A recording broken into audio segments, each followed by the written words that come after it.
YouTube channel Bharati coaching centre. जैसा कि हमने लास्ट वाली वीडियो में आपको बेसिक कॉन्सेप्ट के बारे में बताया था, इस वाली वीडियो में मैं आपको कुछ बेसिक क्वेश्चंस कराऊंगा।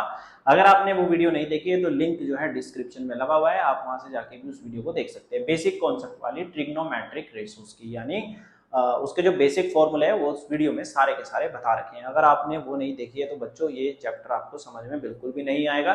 तो फटाफट से जाकर डिस्क्रिप्शन से लिंक ले करके आप ओपन करके उसको टैप करके देख इजीली देख पाएंगे। तो बच्चों इसमें सबसे पहला जो क्वेश्चन आपको दे रखा है, अगर मैं आपको बताऊं तो सबसे पहले इसमें एक ट्राइंगल बोला गया है। तो फर्स्ट ऑफ ऑल हम इसमें ट्राइंगल बना लेते हैं जिसका नाम इसमें हमें एबीसी बोला गया है। तो एबीसी हमने एक ट्राइंगल कंस्ट्रक्ट कर दिया है। उसने बोला राइट एंगल एट बी, तो सबसे पहले राइट एंगल ही ढूंढना होता है बच्चों। तो हमने राइट एंगल को ढूंढ लिया है बी, और हमने यहाँ पर ए और सी हमने यहाँ पे कर दिया है। तो एबीसी हमारे पास एक triangle as per the given condition बना लिया है। इसमें एबी का लेंथ हमारे पास 24 दे रखा है, तो हमने यहाँ पे 24 सेंटीमीटर रखा, और बीसी का लेंथ हमें 7 सेंटीमीटर दे रखा है, रख दिया।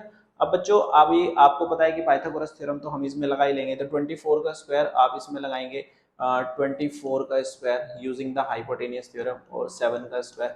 इसी तरीके से आप AC का स्क्वायर इजीली निकाल सकते हैं। तो ये हमारे पास 49 आएगा, और ये हमारे पास 5 7 6 प्लस के 9 6 15, तो यानी 625 लगभग आएगा। तो AC का स्क्वायर, तो हम यहाँ से AC का जो वैल्यू आएगा हमारे पास, तो यानी 25 आ जाएगा। ठीक है मेरे प्यारे बच्चों, तो ये वाली वैल्यू हमारे पास 25 निकल के रेडी हो जाएगी। इतनी बात सबको समझ में आती है। सबसे पहले तो हमें क्या करना है, तीन की तीन साइड निकाल लेनी है। दो साइड आपको दे रखी है, तो तीसरी साइड आप पाइथागोरस थ्योरम की मदद से इजीली फाइंड आउट कर सकते हैं। बात समझ में आती है।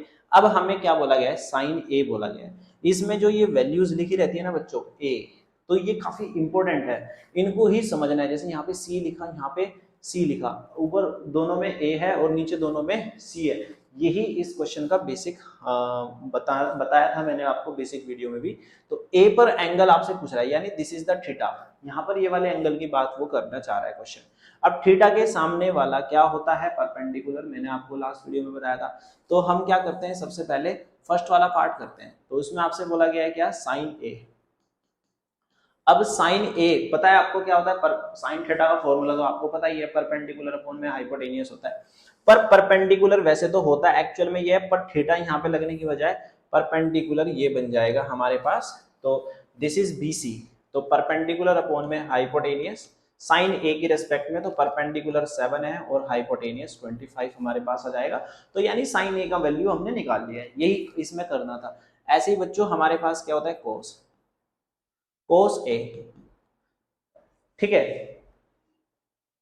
तो कोस हमारे पास कितना हो जाएगा, हमारे पास बेस अपॉन में हाइपोटेनियस, बेस अपॉन में हाइपोटेनियस। अब बच्चों बेस कौन सा हो जाएगा हमारे पास, ये वाला। तो ये बेस हमारे पास कितना है 24, और हाइपोटेनियस कितना है 25। बात सबको समझ में आती है। तो साइन ए भी निकल गया, कोस ए भी निकल गया। ये दो वैल्यू हमसे यहाँ पे पूछी गई थी, बड़ी आसानी से आपने निकाल ली जिसने कॉन्सेप्ट पढ़ लिया है बहुत अच्छे से। अब उसके बाद हमें हमें क्या पूछा गया भाई, साइन सी। तो यानी इस सी पर थीटा बन गया है। अब अगर इस वाले सी पर थीटा बन गया है, यहाँ पर थीटा बन गया है, तो परपेंडिकुलर कौन सा हो जाएगा, ये वाला परपेंडिकुलर हो जाएगा जो ओरिजिनल में होता है। ठीक है, तो बच्चों इसकी वैल्यूज अगर मैं यहाँ पर आपको करके दिखाऊं साइन सी की, तो साइन सी हमारे पास, साइन थीटा वही होता है परपेंडिकुलर अपॉन में हाइपोटेनियस। तो परपेंडिकुलर अपॉन में हाइपोटेनियस लिखो, बट परपेंडिकुलर थीटा के ठीक सामने वाला, मैं बार बार बता रहा हूं। तो यानी ए बी अपॉन में कितना हो जाएगा बच्चों, ए सी। तो जिसको हम लिख सकते हैं, ए बी का लेंथ कितना है 24, अपॉन में कितना हो जाएगा 25। ऐसे ही बच्चों हमें क्या करना है, कोस सी। तो कोस सी का फॉर्मूला हमारे पास बेस अपॉन में हाइपोटेनियस हो जाएगा। तो इसका बेस तो आपको यही पता लग रहा है, तो बेस अपॉन में hypotenuse, you know very well. तो बेस हमारे पास कितना आ जाएगा 7 अपॉन में 25। तो इस तरीके से आप इसके कुछ रेशोस आपको फाइंड आउट करने थे, और आपने बड़ी आसानी से इसको समझ भी लिया। तो होपफुली आपको ये क्वेश्चन समझ में आ गया।